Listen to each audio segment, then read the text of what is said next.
Vidyanagar High School Online Education, Standard 10th, Subject Science and Technology, Chapter 4th, Carbon and its Compounds, એટલે કે carbon અને તેના સંયોજનો, part 4.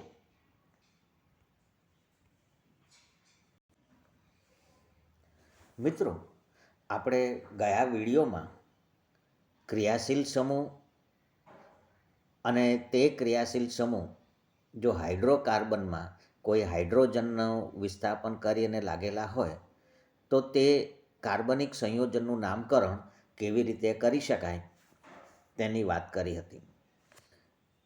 દાખલા તરીકે આ એક વાત આપી છે,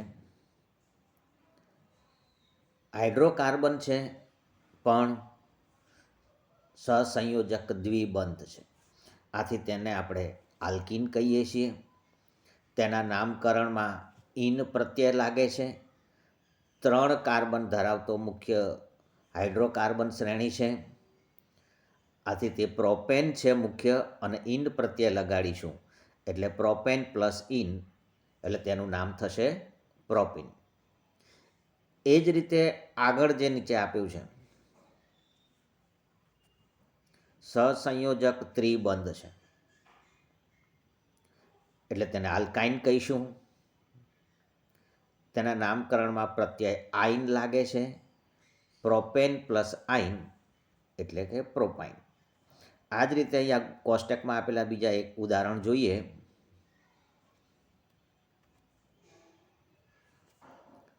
ત્રણ કાર્બન ધરાવતી હાઇડ્રોકાર્બન શ્રેણી એટલે મુખ્ય હાઇડ્રોકાર્બન શ્રેણીમાં જોઈએ તો પ્રોપેન છે, પણ મિત્રો તેમાં ક્લોરીન ક્રિયાશીલ સમૂહ લાગેલો છે જેને આપણે હેલોકાલ્કેન કહીએ. આથી એનું નામકરણ ક્લોરોપ્રોપેન કરીશું. ત્યાં પૂર્વક તરીકે આપણે એ જ રીતે આગળ બ્રોમિન લાગ્યો છે માટે બ્રોમોપ્રોપેન. જો OH ક્રિયાશીલ સમૂહ લાગેલો હોય તો તેને આપણે આલ્કોહોલ કહીએ છીએ. એના નામકરણમાં ઓલ પ્રત્યય લાગે છે, આથી એનું નામ આપણે પ્રોપેન પ્લસ ઓલ એટલે લખીશું પ્રોપેનોલ. એ જ રીતે CHO ક્રિયાશીલ સમૂહ હોય તો એને આલ્ડીહાઇડ કહીએ છીએ. નામકરણમાં આલ પ્રત્યય લાગે છે એટલે નામકરણ આપણે કરીશું પ્રોપેનાલ. CO ક્રિયાશીલ સમૂહ છે જેને કીટોન કહે છે, ઓન પ્રત્યય લાગે છે, આથી તેનું નામ આપણે લખીશું પ્રોપેનોન. જો COOH ક્રિયાશીલ સમૂહ હોય તો એને કાર્બોક્સિલિક એસિડ કહીએ છીએ. નામકરણ કરતી વખતે મુખ્ય હાઇડ્રોકાર્બન શ્રેણીના નામ એટલે આલ્કેન શ્રેણીનું જે નામ હોય તે પર તેની પાછળ આપણે ઓઇક એસિડ પ્રત્યય લગાવીએ છીએ એટલે પ્રોપેન પ્લસ ઓઇક એસિડ એટલે આખું નામ થશે પ્રોપેનોઇક એસિડ. એટલે આમ જો આપણને ક્રિયાશીલ સમૂહ વિશે ખ્યાલ હોય તો આપણે આ કાર્બનિક સંયોજનનું નામકરણ ખૂબ જ સહેલાઈથી લખી શકીશું. આગળ વાત કરીએ તો અહીંયા પ્રશ્ન ચોથો આપ્યો છે.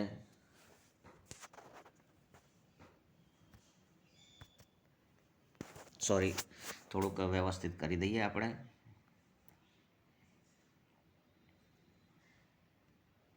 પ્રશ્ન ચોથો છે, નીચે દર્શાવેલ સંયોજનોના બંધારણ દોરો. હવે એમાં પ્રથમ આપ્યું છે ઇથેનોઇક એસિડ. એનું બંધારણ કેવી રીતે દોરશું? તો સૌ પ્રથમ આપણે નક્કી કરીશું આલ્કેન શ્રેણીને અનુરૂપ કેટલા કાર્બન ધરાવતી આ હાઇડ્રોકાર્બન શ્રેણી છે. ઇથેનોઇક એસિડ છે એટલે ઇથેન પ્લસ ઓઇક એસિડ એવું આપણે સમજી શકીએ. આથી 2 કાર્બન ધરાવતું આ કાર્બનિક સંયોજન છે. ઓઇક એસિડ પ્રત્યે લાગ્યો છે માટે આપણે એવું કહીએ કે અહીંયા COOH ક્રિયાશીલ સમૂહ છે. એટલે આપણે આવું લખી શકીએ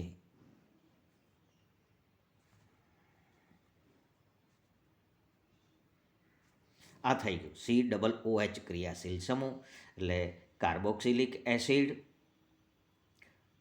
સાથે સાથે ઇથેનોઇક નામ આપ્યું છે એટલે 2 કાર્બન ધરાવે છે આ સંયોજન. હવે કાર્બનની બધી જ સંયોજકતા પૂર્ણ કરો તો આ બીજા કાર્બનની સંયોજકતા મિત્રો પૂર્ણ થઈ ગઈ છે. જુઓ 4 સંયોજકતા. પ્રથમ કાર્બન છે તેની સંયોજકતા હજુ 3 ખૂટે છે, માટે તેની જગ્યાએ 3 હાઇડ્રોજન પરમાણુ જોડાય એટલે CH3COOH આ એનું બંધારણીય સૂત્ર થયું. ખ્યાલ આવ્યો ને? બીજી વાત કરીએ તો બ્રોમોપેન્ટેન. કેટલા કાર્બન ધરાવતું આ સંયોજન છે? 5 કાર્બન. એટલે આપણે 1 2 3 4 અને 5 કાર્બનવાળું સંયોજન લઈ લઈએ. હવે બ્રોમોપેન્ટેન છે એટલે ક્રિયાશીલ સમૂહ તરીકે અહીંયા બ્રોમિન લાગેલો છે, એટલે આપણે અંતિમ કાર્બન સાથે અહીંયા Br મૂકી દઈએ. હવે બાકીના બધા જ કાર્બન સાથે હાઇડ્રોજન જોડાય એટલે આ પ્રથમ કાર્બન જે થશે એની સાથે 3 હાઇડ્રોજન જોડાશે મિત્રો. બાકીના દરેકની સાથે 2 હાઇડ્રોજન જોડાશે. હું બધે H લખતો નથી, ખ્યાલ આવી જાય છે ને? એટલે CH3 CH2 CH2 CH2 CH2 Br 1 2 3 4 okay 5 જ કાર્બન. એટલે આ થયું બ્રોમોપેન્ટેનનું બંધારણીય સૂત્ર.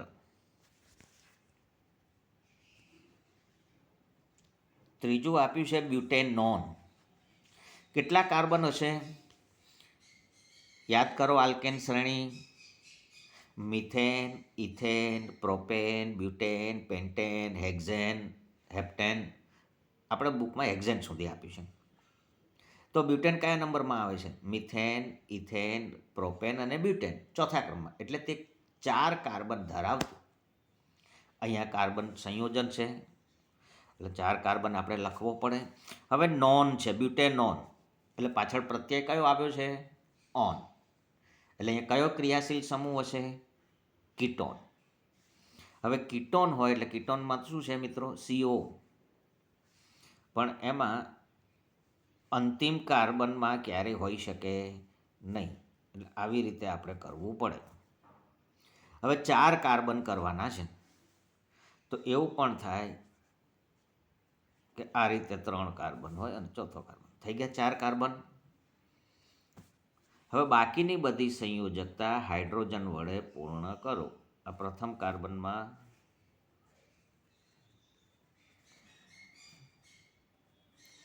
H. મિત્રો મોબાઈલ પર સ્ક્રીન પર લખવાનું થાય છે એટલે જે બુકમાં આપણે લખી શકીએ છીએ તેવું ન લખાય, બરાબર છે? થોડી એવી ત્રુટિ રહેશે, એને ક્ષમ્ય ગણજો.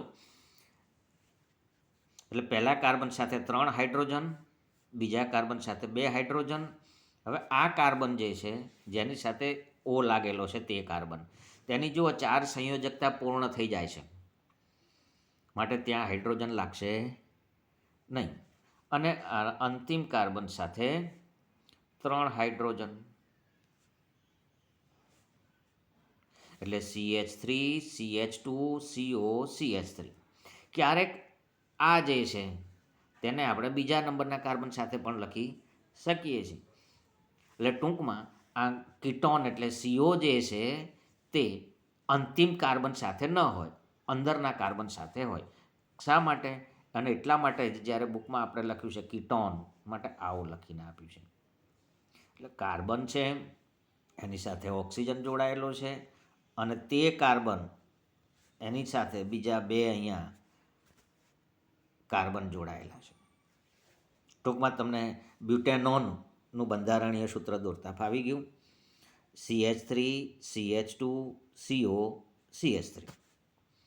તમે બુકમાં તમારી નોટબુકમાં પણ વિડીયોને પોઝ કરી અને આ પોતાની જાતે લખવા માટે પ્રયત્ન કરજો સાથે જાતે, તો વધારે ક્લિયર થશે.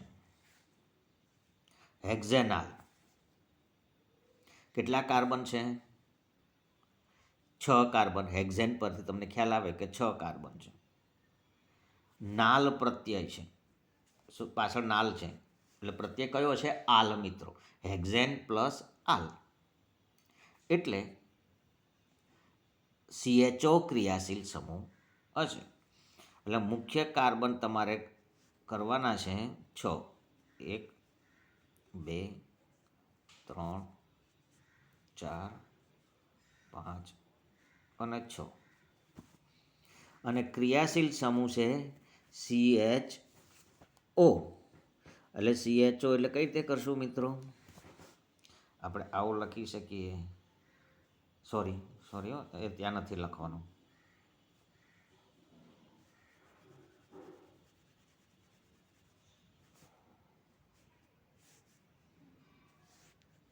ફરીથી લખું છું. 1 2 3 4 5 6.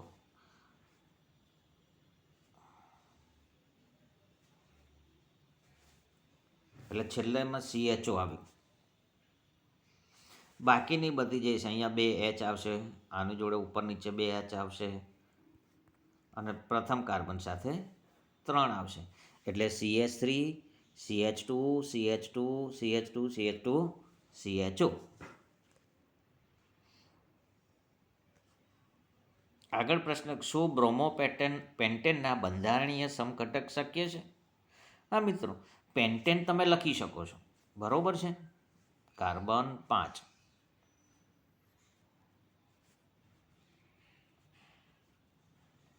બાકીની બધી જ સંયોજકતા હાઇડ્રોજન પરમાણુ જોડાઈને પૂર્ણ થયેલી હોય.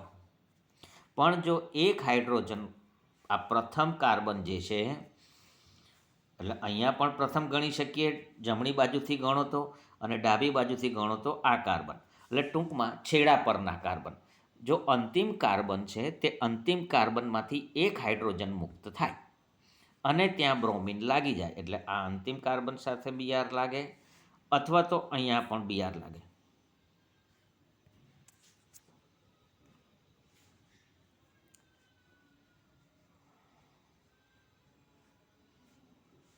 અહીંયા Br લાગે છે, તો આને આપણે એક કહીશું, એક શક્યતા.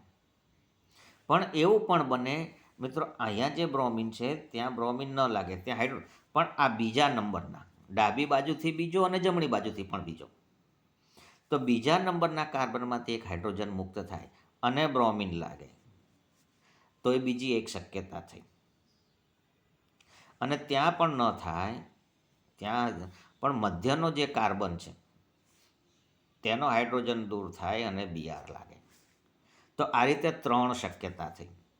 છેડા પરના કાર્બન સાથે બ્રોમિન લાગે છે ત્યારે 1 બ્રોમોપેન્ટેન કહીશું. ડાબી અને જમણી બાજુથી બીજા નંબરના કાર્બન સાથે જ્યારે બ્રોમેન પરમાણુ જોડાય તો તેને 2 બ્રોમોપ્રોપેન કહીશું. અને મધ્યના કાર્બન સાથે બ્રોમિન જોડાય છે તો એને ટર્સરી એટલે કે 3 બ્રોમોપેન્ટેન, 2 બ્રોમોપેન્ટેન, બરોબર છે. એટલે આ રીતે તેની 3 સમઘટકો આપણે દોરી શકીએ છીએ. 1 બ્રોમોપેન્ટેન કે જે છેડા પરના કાર્બન સાથે બ્રોમિન જોડાય, 2 બ્રોમોપેન્ટેન કે જે બીજા નંબરના કાર્બન સાથે બ્રોમિન જોડાય. હવે બીજા નંબરનો કાર્બન કઈ ગણવાનો? તો ડાબી બાજુથી પણ ગણી શકો અને જમણી બાજુથી પણ ગણી શકો. અત્યારે હાલ આના પૂરતું 3 બ્રોમોપેન્ટેન એટલે ત્રીજા નંબરના. જો તમે ડાબી બાજુથી ગણશો તો પણ ત્રીજા નંબરનો બ્રોમિન, અને જમણી બાજુથી ગણશો તો પણ ત્રીજા નંબરનો બ્રોમિન એક જ થાય છે, કાર્બન એક જ થાય છે. એટલે 3 બ્રોમોપેન્ટેનનું તો એક જ રચના તમે લખી શકશો. એટલે આમ બ્રોમોપેન્ટેનના 3 સમઘટકો શક્ય બને છે. આગળ 5મો પ્રશ્ન છે,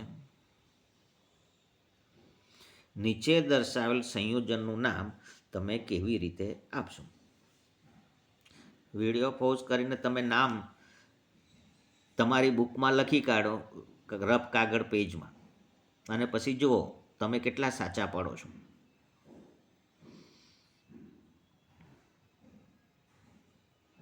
સૌ પ્રથમ શું કરશું? કેટલા કાર્બન ધરાવે છે આ સંયોજન? 2 કાર્બન, એટલે તે હશે ઇથેન. હવે એની સાથે કોઈ ક્રિયાશીલ સમૂહ લાગ્યો છે? તો હા, કયો છે? હેલોજન, બ્રોમિન પરમાણુ. તો એમાં આગળ આપણે પૂર્વક લગાડીશું, બ્રોમો, એટલે આનું નામ થશે બ્રોમો ઇથેન. હવે બીજો જોઈએ. સોરી, 3જા નંબર પર મેં ટીક કર્યું છે, એટલે 3જો નંબર પહેલાં જોઈ લઈએ, પછી સેકન્ડ આપણે જોઈશું. કેટલા કાર્બન છે? 1 2 3 4 5 અને 6. 6 કાર્બન ધરાવતું આ હાઇડ્રોકાર્બન સંયોજન છે. એમાં કોઈ ક્રિયાશીલ સમૂહ પરમાણુ લાગેલો છે, જેને વિષમ પરમાણુ કહીએ? વિષમ પરમાણુ કોઈ લાગેલો નથી, પરંતુ અહીંયા 2 કાર્બન વચ્ચે, અંતિમ 2 કાર્બન છે તેમની વચ્ચે સહસંયોજક ત્રિબંધ છે, એટલે કે તે આલ્કાઇન છે.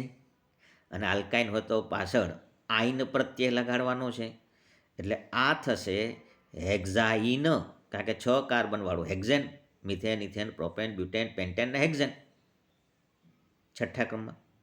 એટલે ત્રિબંધ છે માટે આઇન પ્રત્યય લગાડીશું, એટલે થશે તે હેક્ઝાઇન. ઘણીવાર મિત્રો એવું પણ બને કે આ સહસંયોજક ત્રિબંધ છે તે અંતિમ કાર્બન વચ્ચે ન હોય, પણ આગળના કોઈ 2 કાર્બન વચ્ચે હોય, તો પણ નામ તો હેક્ઝાઇન જ થશે. તો પછી આ બંધ કયા 2 નંબરના કાર્બન વચ્ચે છે, કઈ જગ્યાએ છે, તે દર્શાવવા માટે થોડુંક આગળ નંબર પણ આપવામાં આવે છે. દાખલા તરીકે આ પ્રથમ કાર્બન પછી તરત જ છે, આથી આનું નામ હેક્સ 1 આઇન. જો અહીંયા બીજે હશે, બીજા નંબરના કાર્બન પછી હશે, તો એનું નામકરણ આપણે કરીશું હેક્સ 2 આઇન. પણ આપણા 10મા ધોરણ પૂરતું તો આને હેક્ઝાઇન, કોઈ પણ જગ્યાએ ત્રિબંધ હશે આપણે હેક્ઝાઇન લખીશું તો ચાલશે. પણ જ્યારે 11મા 12મા ધોરણમાં તમે ભણશો ત્યારે આ વધારે અગત્યનું છે. બીજો આગળ છે, કેટલો કાર્બન છે? 1 જ, એટલે તે મિથેન પરથી હશે. ક્રિયાશીલ સમૂહ કયો છે? CHO, એટલે આ આલ્ડીહાઇડ છે, આલ્ડીહાઇડનું છે. અને 1 જ કાર્બન છે એટલે મિથેન. હવે આલ્ડીહાઇડ હોય તો કયો પ્રત્યય લાગે છે તે યાદ કરો. માટે મિત્રો, તમારા પાઠ્યપુસ્તકમાં પાના નંબર 68 પર જે કોષ્ટક 4.4 આપ્યું છે તે ખાસ યાદ રાખવાનું. તેના પરથી આ નામકરણ અથવા તો બંધારણીય સૂત્ર તમે લખી શકશો. મિથેન અને આલ એટલે મિથેનાલ, બરાબર છે. તો આ રીતે તમે આપણને આપેલા સંયોજન, જો બંધારણીય સૂત્ર આપ્યું હોય તો તેનું નામ તમે આપી શકો, અથવા તો સંયોજનનું નામ આપ્યું હોય તો તમે તેના બંધારણીય સૂત્ર દોરી શકો. હવે આગળનો કોન્સેપ્ટ છે કાર્બન સંયોજનોના રાસાયણિક ગુણધર્મો.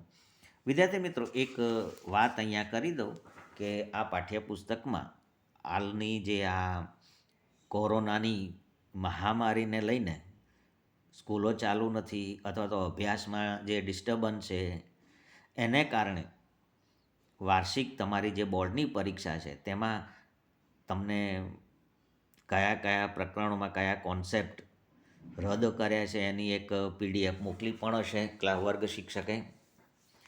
તો આ પાઠ્યપુસ્તકમાંથી ઘણું રદ કરવામાં આવ્યું પણ હશે, પણ છતાં આપણે દરેક વસ્તુને વ્યવસ્થિત સમજવા પ્રયત્ન કરીશું. બોર્ડની પરીક્ષાને અનુલક્ષીને તમારે કેવી તૈયારી કરવી છે તે તમે બોર્ડના પ્રશ્નપત્રને અનુરૂપ કરજો. મારા ખ્યાલથી કાર્બનિક સંયોજનના રાસાયણિક ગુણધર્મો છે, કદાચ એ કોન્સેપ્ટ, કદાચ મને હજુ યાદ નથી, જોઈ લઈશું, પણ અત્યારે આપણે બધી વાત કરીએ છીએ કે કાર્બનિક સંયોજનના રાસાયણિક ગુણધર્મો એ કેન્સલ પણ કર્યા હોય એ તો જ્યારે આપણે અભ્યાસક્રમ પૂર્ણ થશે ત્યારે આપણે એને વિગતવાર વાત કરીશું. અત્યારે તો આપણે પૂરેપૂરું પ્રકરણ સમજવા પ્રયત્ન કરીએ છીએ. હવે કાર્બનિક સંયોજનના રાસાયણિક ગુણધર્મોમાં સૌથી પહેલાં આપણને આપ્યું છે દહન. દહન કોને કહેવાય મિત્રો? તો તમને ખ્યાલ છે, જ્યારે કોઈ પણ પદાર્થ લઈએ અને એને હવાની હાજરીમાં ગરમ કરીએ તો એને દહન કહેવાય. અને હવાની હાજરીમાં ગરમ કરીએ તો શું કરે છે? તે સંયોજનો હવામાંના ઓક્સિજન સાથે જોડાય છે. દાખલા તરીકે આપણે કહીએ ને, કાર્બનનું દહન કરતાં કાર્બન ડાયોક્સાઇડ મુક્ત થાય છે. આવું સાંભળ્યું છે પ્રાઇમરીથી જ. આ પ્રથમ સમીકરણ આપ્યું છે, જુઓ, C+O2 gives CO2. એટલે હવામાં દહન પામીને કાર્બન ડાયોક્સાઇડ આપે. જો કાર્બન હોય, એવું સંયોજન હોય કે જેની અંદર કાર્બન છે અને તેનું જે હવામાં દહન કરવામાં આવે તો કાર્બન ડાયોક્સાઇડ ઉત્પન્ન થાય અને સાથે સાથે ઉષ્મા અને પ્રકાશ પણ મુક્ત કરે છે. હવે અહીંયા ઓક્સિજન જોડાય છે. તો 9મા ધોરણમાં તમે રાસાયણિક પ્રક્રિયામાં શીખ્યા ઓક્સિડેશન અને રિડક્શન. કોને આપણે ઓક્સિડેશન કહીએ? કે પદાર્થમાં ઓક્સિજન ઉમેરાવાની ક્રિયાને ઓક્સિડેશન કહીએ છીએ. તો અહીંયા ઓક્સિજન ઉમેરાય છે એટલે દહન પ્રક્રિયા એ ઓક્સિડેશન પ્રક્રિયા પણ કહી શકીએ આપણે.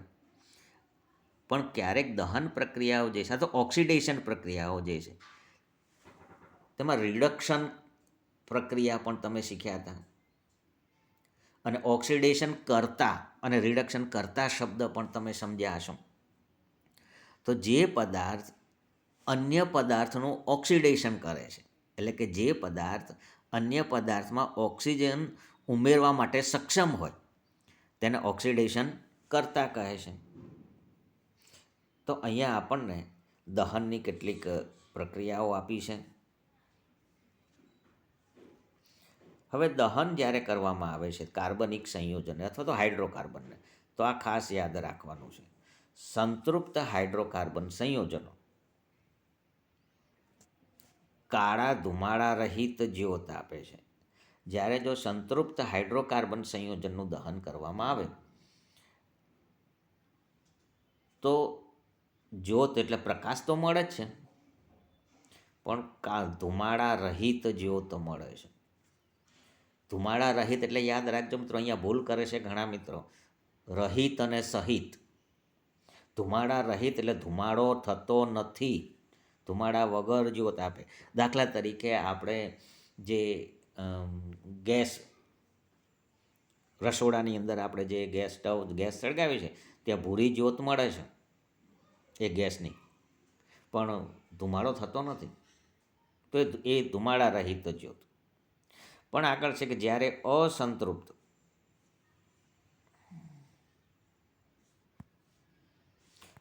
અસંતૃપ્ત હાઇડ્રોકાર્બન જે છે તે અસંતૃપ્ત હાઇડ્રોકાર્બનને સળગાવવામાં આવે તો તે કાળા ધુમાડા સાથેની પીળી જ્યોત આપે છે. એટલે તમે જ્યારે કોઈ વસ્તુનું દહન કરો તો તમને બે પ્રકારની જ્યોત જોવા મળે છે. પીળા રંગની જ્યોત હોય અને ભૂરી જ્યોત હોય. ભૂરી જ્યોત છે એટલે ત્યાં ધુમાડો થતો નથી, ધુમાડા રહિત જ્યોત છે. પણ કેટલાક કાળા ધુમાડા સાથે હોય અને ત્યાં પીળી. શા માટે? તો ત્યાં સંપૂર્ણ દહન થતું નથી. એટલે સંતૃપ્ત હાઇડ્રોકાર્બન જે છે એમને જો આપણે એવી રીતે દહન કરીએ કે હવાનો પુરવઠો સીમિત થાય, એટલે કે હવાનો પુરવઠો સીમિત કરતાં સંતૃપ્ત હાઇડ્રોકાર્બનનું પણ અપૂર્ણ દહન થાય. એટલે જ્યારે ઓક્સિજન પૂરતા માત્રામાં મળે તો સંપૂર્ણ દહન થાય, પણ ઓક્સિજન પૂરતા માત્રામાં ન મળે, પૂરતી માત્રામાં, તો અપૂર્ણ દહન થાય. અને અપૂર્ણ દહન થાય તો કાળી મેસ જેવી જ્યોત ઉદ્ભવે છે. અને આથી આપણે જે ગેસ સ્ટવ જે છે તો એમાં હવાના પ્રવેશ માર્ગ માટે જગ્યા હોય છે કે જેથી ગેસનું દહન થાય, સાથે પૂરતા પ્રમાણમાં પણ હવા મળી રહે, એટલે ઓક્સિજનયુક્ત મિશ્રણ દહન પામે છે અને પૂરી જ્યોત આપે છે. અને ઘણીવાર વાસણોના તળિયા કાળા થયેલા જોવા મળે. ગેસ સ્ટવ પર અથવા તો પ્રાઇમસ આપણે કહીએ, કેરોસીન સ્ટવ, એની પર જ્યારે કોઈ વાસણ મૂકવામાં આવે અને તેને પર પાણી ગરમ કોઈ પણ કામ કરવામાં આવે ત્યારે તે વાસણના તળિયા કાળા થયેલા જોઈએ છે. આવું થવાનું કારણ કે ત્યાં હવા માટેનો પ્રવેશ માર્ગ અવરોધાયેલો છે. આથી તે બળતણ જે પણ હોય તેનું સંપૂર્ણ દહન થતું નથી અને ધુમાડો ઉદ્ભવે એટલે મેશ ઉદ્ભવે અને તે મેશ વાસણના તળિયે ચોંટે, આથી તે વાસણ કાળું થાય. સાથે સાથે અપૂર્ણ દહન થાય તો બળતણનો વ્યય પણ થાય. હવે બળતણની જ્યારે વાત આવે છે ત્યારે અહીંયા એક મુદ્દો લખીને આપ્યો છે બુકમાં કે કેટલાક બળતણ કોલસો અને પેટ્રોલિયમ એટલે પેટ્રોલ, એ બળતણો જે છે તે બળતણો થોડી માત્રામાં નાઇટ્રોજન અને સલ્ફર પણ ધરાવતા હોય. હવે તો આ નાઇટ્રોજન અને સલ્ફર ધરાવતા બળતણનું જ્યારે દહન કરવામાં આવે ત્યારે બળતણમાં રહેલો આ સલ્ફર અને નાઇટ્રોજન તે પણ ઓક્સિજન સાથે જોડાય, એટલે કે નાઇટ્રોજનનો ઓક્સાઇડ બને અને સલ્ફરનો પણ ઓક્સાઇડ બને, અને જે પર્યાવરણ માટે હાનિકારક છે, કારણ કે પ્રદૂષણ પ્રેરે છે, પ્રદૂષક છે આ લોકો. એટલા માટે તમે એસિડ વર્ષા વિશે પણ શીખ્યા છો.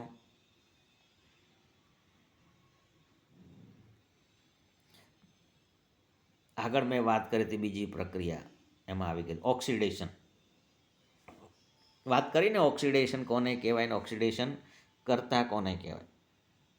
પરંતુ આ પાઠમાં આપણે ખાસ એક વાત યાદ રાખવાની છે પરીક્ષા માટે કે આલ્કોહોલ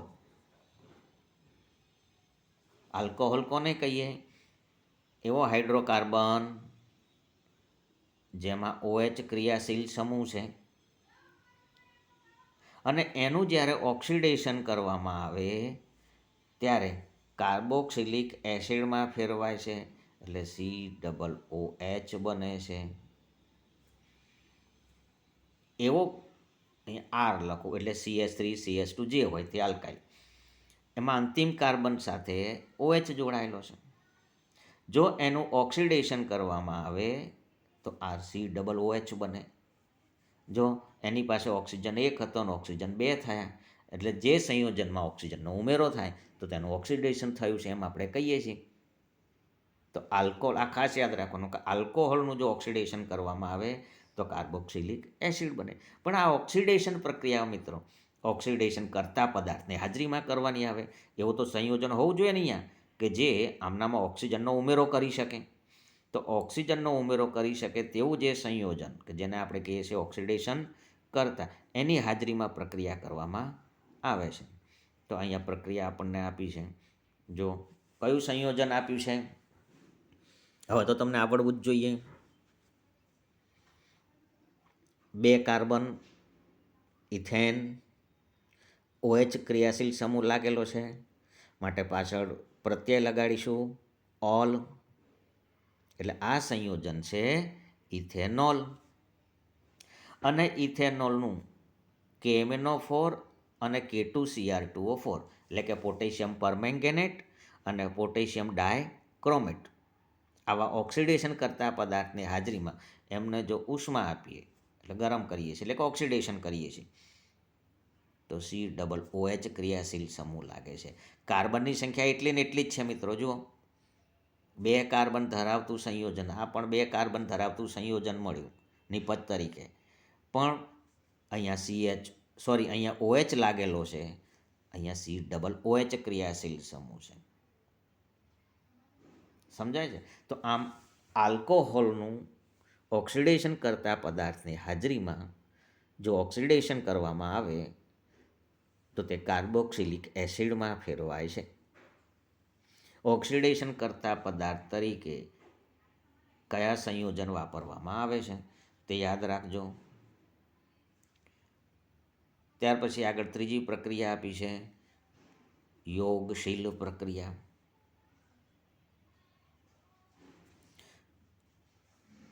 તમે સમીકરણ આપ્યું છે ને તે જોશો તો તરત તમને યોગશીલ પ્રક્રિયા ખ્યાલમાં આવી જશે મિત્રો.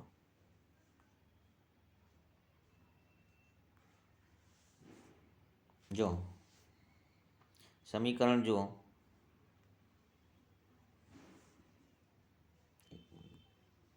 થોડું મોટું કરી દઈએ.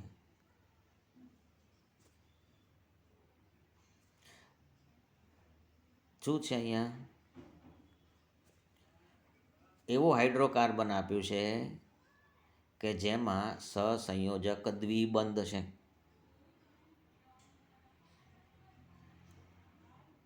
અહીંયા જે નિપજ છે તે નિપજમાં કાર્બન વચ્ચેનો સહસંયોજક દ્વિબંધ એમાં તો એક દૂર થયો, એટલે કે અસંતૃપ્ત હાઇડ્રોકાર્બનમાંથી સંતૃપ્ત હાઇડ્રોકાર્બન નિર્માણ પામે.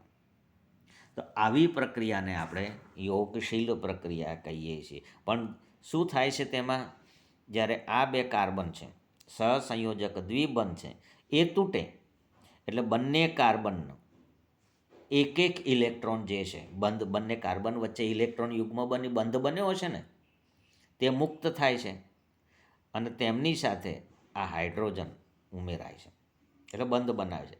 એટલે હાઇડ્રોજન ઉમેરાય છે. જુઓ મિત્રો, અહીંયા અને અહીંયા હાઇડ્રોજનના બે પરમાણુ ઉમેરાય છે, એટલે હાઇડ્રોજનનો અણુ ઉમેરાયો.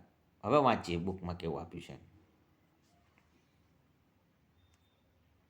પેલેડિયમ અથવા નિકલ જેવા ઉદ્દીપકોની હાજરીમાં, અહીંયા ઉદ્દીપક વપરાય છે, નિકલ ઉદ્દીપક વપરાય અથવા તો પેલેડિયમ વપરાય. આવા ઉદ્દીપકની હાજરીમાં અસંતૃપ્ત હાઇડ્રોકાર્બનમાં હાઇડ્રોજન ઉમેરાઈને સંતૃપ્ત હાઇડ્રોકાર્બન બને છે. આવી પ્રક્રિયાને આપણે યોગશીલ પ્રક્રિયા કહેવામાં આવે છે. અહીંયા ઉદ્દીપક વપરાય. ઉદ્દીપક કોને કહેવાય? ઉદ્દીપકની વ્યાખ્યા શું? ઉદ્દીપક એવા પદાર્થો છે કે જે પ્રક્રિયાને અસર પહોંચાડ્યા વગર જ પ્રક્રિયાને જુદા જુદા દરથી આગળ વધારે છે. એટલે ઉદ્દીપકની હાજરીમાં રાસાયણિક પ્રક્રિયા જે છે તે રાસાયણિક પ્રક્રિયાનો દર વધે છે. એ જુદા જુદા દરથી રાસાયણિક પ્રક્રિયા આગળ જાય છે. એ રાસાયણિક પ્રક્રિયાને અસર પહોંચાડતા નથી.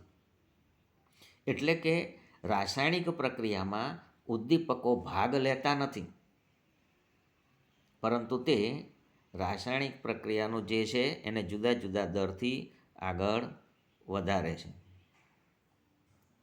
સામાન્ય રીતે વનસ્પતિ તેલના હાઇડ્રોજનીકરણ નિકલ ઉદ્દીપકના ઉપયોગ દ્વારા થાય છે.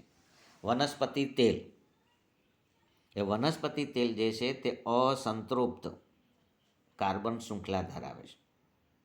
આપણે જે વનસ્પતિ તેલ લઈએ, વનસ્પતિનું તેલ, કોપરેલ છે, મગફળીનું તેલ છે, તો તે અસંતૃપ્ત હાઇડ્રોકાર્બન છે.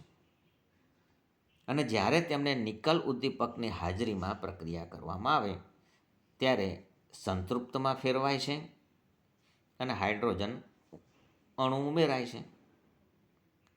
બે હાઇડ્રોજન ઉમેરાય છે ને એટલે અણુ બોલું છું. આને હાઇડ્રોજનીકરણ, ઘણીવાર આને હાઇડ્રોજીનેશન પણ શબ્દ કહેવામાં આવે છે. એટલે પ્રાણીજ ચરબી જે છે તે પ્રાણીજ ચરબીમાં સંતૃપ્ત હાઇડ્રોકાર્બન હોય છે. એટલે પ્રાણીજ ચરબી જે છે ને એ સંતૃપ્ત ફેટી એસિડ ધરાવે છે, એમાં ફેટ, અને જે સ્વાસ્થ્ય માટે નુકસાનકારક છે. અને વનસ્પતિ તેલ જે છે એ અસંતૃપ્ત કાર્બન શૃંખલા ધરાવે છે. અને તેથી વનસ્પતિ તેલ સ્વાસ્થ્યવર્ધક છે. હવે પ્રાણીજ ફેટી એસિડ મિત્રો ઘીમાં હોય, એટલે વનસ્પતિ તેલ એ સ્વાસ્થ્યવર્ધક છે, તે અસંતૃપ્ત કાર્બન શૃંખલા ધરાવે છે, એવું અહીંયા આપણને કહ્યું છે. એટલે આથી ખોરાક રાંધવા માટે શું કરવું છે? અસંતૃપ્ત ફેટી એસિડ ધરાવતા તેલ પસંદ કરવા જોઈએ. હવે ખોરાક રાંધવા માટે અસંતૃપ્ત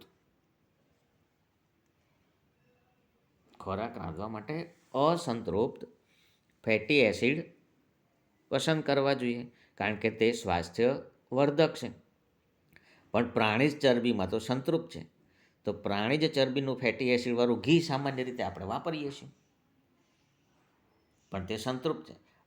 આથી વનસ્પતિ તેલ જે છે તે વનસ્પતિ તેલનું હાઇડ્રોજનીકરણ કરી, એટલે હાઇડ્રોજિનેશન કરી, અને એ જે તેલ મેળવ્યું તે સામાન્ય રીતે ઘન સ્વરૂપમાં આપણને મળતું હોય, તો જેને આપણે ડાલડા ઘી તો ન કહેવાય, પણ તમને સમજવા માટે, કારણ કે ડાલડા એ તો એક કંપની છે. એટલે ડાલડા ઘી એટલે શું છે? ડાલડા ઘી એટલે ઓરિજિનલ ઘી તો નથી જ, પ્રાણીજ ચરબી આપણે દૂધમાંથી, દહીં, માખણ પછી જે ઘી બનાવીએ એ ઓરિજિનલ ઘી કહ્યું. પણ તેની અવેજીમાં કયું ઘી વાપરવું રાંધવા માટે, અને આથી વૈજ્ઞાનિકોએ સંશોધન કરી અને આપણને આપ્યું છે, અને આપણે તે વ્યવહારમાં વાપરતા રહેલા છીએ કે આ વનસ્પતિ તેલ છે તે વનસ્પતિ તેલનું હાઇડ્રોજનીકરણ કરી અને એ જે મેળવવામાં આવ્યું કે જે ઘન સ્વરૂપે હોય છે. અહીંયા લખ્યું છે જે મેં કહી દીધું,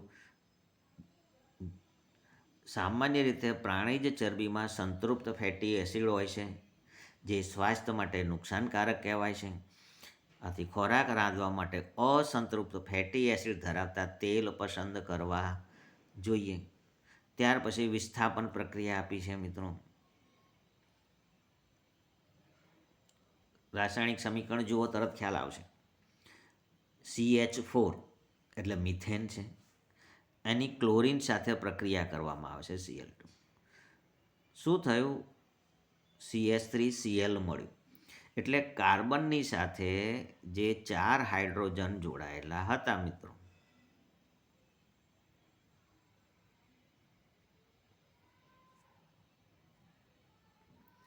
એમાંથી આ એક હાઇડ્રોજન જે છે તે મુક્ત થયો છે અને ત્યાં ક્લોરીન લાગ્યો છે.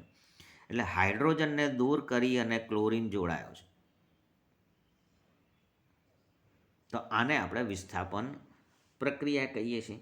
એટલે કે કાર્બનિક સંયોજનમાં રહેલા કોઈ પરમાણુનું અન્ય કોઈ પરમાણુ વડે વિસ્થાપન થાય તો તેને વિસ્થાપન રાસાયણિક પ્રક્રિયા કહે છે. વિસ્થાપન રાસાયણિક પ્રક્રિયાના ઉદાહરણ મિત્રો 9મા ધોરણમાં પણ આવ્યા હતા.